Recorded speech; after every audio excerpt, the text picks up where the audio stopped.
আসসালামু আলাইকুম, আপনাদের সবাইকে স্বাগতম নতুন একটি ভিডিওতে। আজকে ভিডিওটিতে আমরা হাজির হয়েছি প্রাথমিক বিদ্যালয়ের হেডমাস্টার পদে আপনারা কিভাবে আবেদন করবেন। চলুন শুরু করা যাক আজকে ভিডিওটি। তার আগে বলে নিই, যারা আমাদের চ্যানেলে নতুন তারা সবাই চ্যানেলটিকে সাবস্ক্রাইব করে আমাদের সাথেই থাকুন। প্রথমে চলে যাবেন যে কোনো একটি ওয়েবসাইটে, তারপর লিখবেন bpsc.teletalk.com.bd। তারপর হচ্ছে এরকম একটি ফর্ম পেয়ে যাবেন, বাংলাদেশ পাবলিক সার্ভিস কমিশন। তারপর হচ্ছে যে এইরকম আপনারা নিচে স্ক্রল করবেন, নিচে স্ক্রল করলে এখানে লেখা আছে নন ক্যাডারের circular, just non cadre online application first and 10 class post, এখানে একটি ক্লিক করে দিবেন। এইখানে ক্লিক করার পর তারপর দুইটা অপশন আসছে, বেসিক ইনস্ট্রাকশন অ্যান্ড সার্কুলার। আমি বেসিক ইনস্ট্রাকশন জানতে চান কীভাবে আপনারা অ্যাপ্লাই করবেন, সেই ক্ষেত্রে এখানে গিয়ে দেখে নিতে পারেন। তারপর হচ্ছে আমরা সরাসরি যেহেতু অ্যাপ্লাই চলে যাব, সেই ক্ষেত্রে সার্কুলারে ক্লিক করব। তারপরে এইরকম দুইটা ফর্ম চলে আসছে, অ্যাপ্লাই 24 সেপ্টেম্বর, এত অক্টোবর, এত 20 অক্টোবর হচ্ছে অ্যাপ্লিকেশনের লাস্ট ডেট। আমরা হচ্ছে এই সেকেন্ড অপশনটিতে টিক মার্ক দিয়ে দিব। তারপর হচ্ছে এই অ্যাপ্লাই নাও ক্লিক করব। তারপরে এমন একটি ফর্ম চলে আসবে, এখানে লেখা আছে সব কিছু পোস্টের যেই পদে আবেদন চলতেছে সবগুলো। একবারে নিচে স্ক্রল করে চলে যাবেন, তারপর নিচে লেখা আছে 129 নম্বরে headmaster gov primary school, ministry of primary and mass education. এইখানে ফাঁকা করে টিক মার্ক দিয়ে দিবেন। তারপর হচ্ছে নেক্সট বাটনে ক্লিক করলে আপনাদের এমন একটি ফর্ম চলে আসবে। এখানে লেখা আছে আপনাদের কি কি পূরণ করতে হবে। অ্যাপ্লিকেশন নেম, অ্যাপ্লিক্যান্টস নেম, অর্থাৎ যেই জায়গায় স্টার চিহ্ন দেওয়া আছে সেই ঘরগুলো অবশ্যই পূরণ করতে হবে। আমরা শুরুতে আমাদের নাম দিয়ে দিলাম।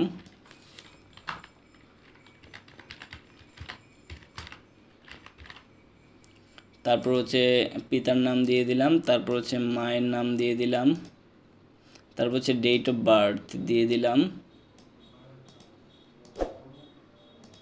আপনারা আপনাদের ডেট অফ বার্থ পূরণ করে নেবেন খুব ভালোভাবে, কারণ এটা ভুল হলে আবেদন বাতিল হয়ে যাবে।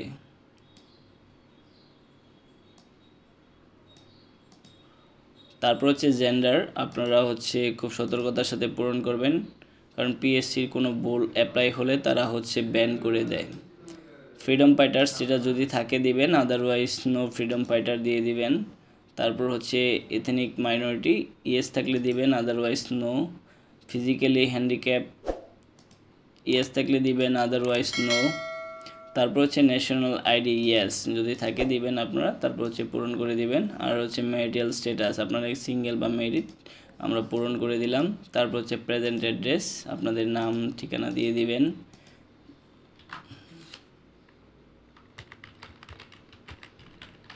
আমরা আমাদের পূরণ করে দিলাম। তারপর হচ্ছে ডিস্ট্রিক্ট কোথায় দিয়ে দিবেন। তারপর হচ্ছে উপজেলা দিয়ে দিবেন। তারপর হচ্ছে পোস্ট অফিস আমরা পূরণ করে দিলাম, পোস্টাল কোডগুলো দিয়ে দিবেন। তারপর হচ্ছে প্রেজেন্ট অ্যাড্রেস এবং পার্মানেন্ট অ্যাড্রেস যদি একই হয়ে থাকে সেক্ষেত্রে টিক মার্ক দিয়ে দিবেন, তাহলে হয়ে যাবে, আর হচ্ছে দিতে হবে না কিছু। তারপর হচ্ছে মোবাইল নাম্বার খুব সতর্কতার সাথে দিবেন, কারণ এই নাম্বারে আপনাদের SMS এর মাধ্যমে জানানো হবে কবে পরীক্ষা, কবে কি সব কিছুর আপডেট দেওয়া হবে এই নাম্বারে। তাই খুব সতর্কতার সাথে হচ্ছে নাম্বারটি আপনারা পূরণ করবেন। তারপর হচ্ছে এডুকেশনাল কোয়ালিফিকেশন বা একাডেমিক কোয়ালিফিকেশন, SSC লেভেল হচ্ছে SSC পূরণ করে দিবেন, বা যেইখান থেকে পাস করেছেন। যদি কেউ হচ্ছে দাখিল পাস করে থাকেন সেক্ষেত্রে এটা দিবেন, ও লেভেল পাস করলে ওইটা হচ্ছে আমরা দিয়ে দিলাম SSC। তারপর বোর্ড রোল নাম্বার দিয়ে দিবেন। তারপর হচ্ছে রেজিস্ট্রেশন নাম্বার, তারপর হচ্ছে রেজাল্ট কত ছিল সেটি পূরণ করে দিবেন। তারপর হচ্ছে কি গ্রুপ থেকে পরীক্ষা দিয়েছিলেন সেটিও দিবেন। পাসিং ইয়ার অবশ্যই দিয়ে দিবেন। তারপর হচ্ছে এইচএসসি দিয়ে দিবেন, বোর্ড কোন বোর্ড থেকে পাস করেছেন, রোল কত ছিল। তারপর হচ্ছে রেজিস্ট্রেশন রেজাল্ট দিয়ে দিবেন। তারপর হচ্ছে কোন গ্রুপ থেকে পরীক্ষা দিয়েছিলেন এবং পাসিং ইয়ার কত ছিল।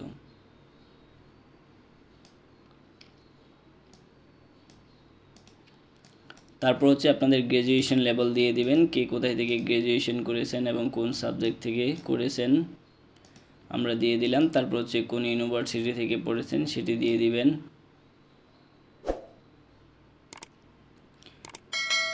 আর যদি আপনাদের ইউনিভার্সিটির নাম এখানে লেখা না থাকে সেক্ষেত্রে আপনারা আদার্স দিয়ে দিবেন। তারপর হচ্ছে লিখে দিবেন হচ্ছে আপনারা যেইখান থেকে পাস করছেন, তারপর হচ্ছে রেজাল্ট দিয়ে দিবেন। তারপর হচ্ছে পাসিং ইয়ার কত সালে ছিল সেটি দিয়ে দিবেন। তারপর হচ্ছে কোর্স ডিউরেশন কত ছিল সেটি দিয়ে দিবেন। তারপর হচ্ছে যদি মাস্টার্স থাকে সেক্ষেত্রে এই বাটনে টিক মার্ক দিয়ে দিবেন। টিক মার্ক দিয়ে দেওয়ার পর তারপর হচ্ছে আপনারা হচ্ছে পূরণ করে নেবেন যার যেটা রয়েছে। আদারওয়াইজ না থাকলে তো টিক দেওয়ার দরকার নেই। আর যদি প্রফেশনাল ডিগ্রি থাকে সেক্ষেত্রে টিক মার্ক দিয়ে পূরণ করে দিতে পারেন। আর যদি না থাকে সেক্ষেত্রে তো দেওয়ার কোনো দরকার নেই। তারপর হচ্ছে এক্সপিরিয়েন্স যদি থাকে সেক্ষেত্রে আপনারা দিতে পারেন কত বছরের এক্সপিরিয়েন্স, কারণ এগুলো দিলে হচ্ছে যদি আপনি টিকেন সেক্ষেত্রে আপনাদের প্রায়োরিটি থাকবে। তারপর হচ্ছে এখানে হচ্ছে আপনাদের অ্যাডিশনাল ইনফরমেশন ইন বাংলা এটি দিয়ে দিতে হবে, কার নাম কি, তারপর হচ্ছে মায়ের নাম কি, পিতার নাম কি এবং যোগাযোগ।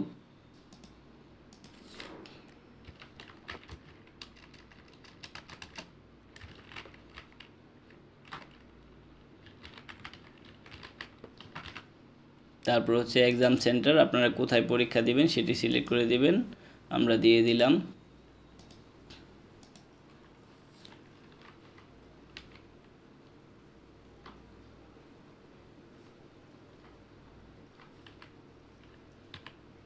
তারপর হচ্ছে ভ্যালিডেশন কোডটি বসিয়ে দিবেন।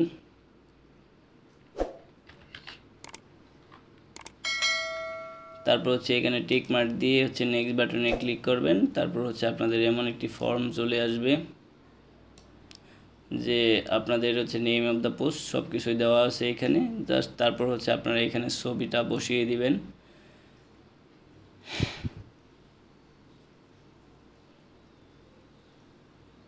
তারপর হচ্ছে এখানে ফটোতে ক্লিক করে ফটোটা সিলেক্ট করে আপনারা বসিয়ে দিবেন এবং হচ্ছে সিগনেচারটা এখানে ক্লিক করে এখান থেকে বসিয়ে দিবেন। তারপর হচ্ছে জাস্ট খালি এখানে একটা টিক মার্ক দিয়ে দিবেন, হচ্ছে টিক মার্ক দিয়ে বলবেন যে আমরা হ্যাঁ আমাদের এই সব কিছুই সঠিক। তারপর হচ্ছে সাবমিট দ্য অ্যাপ্লিকেশন, এই অ্যাপ্লিকেশনে সাবমিট করলে আপনাদের আবেদনটি সম্পূর্ণ হবে।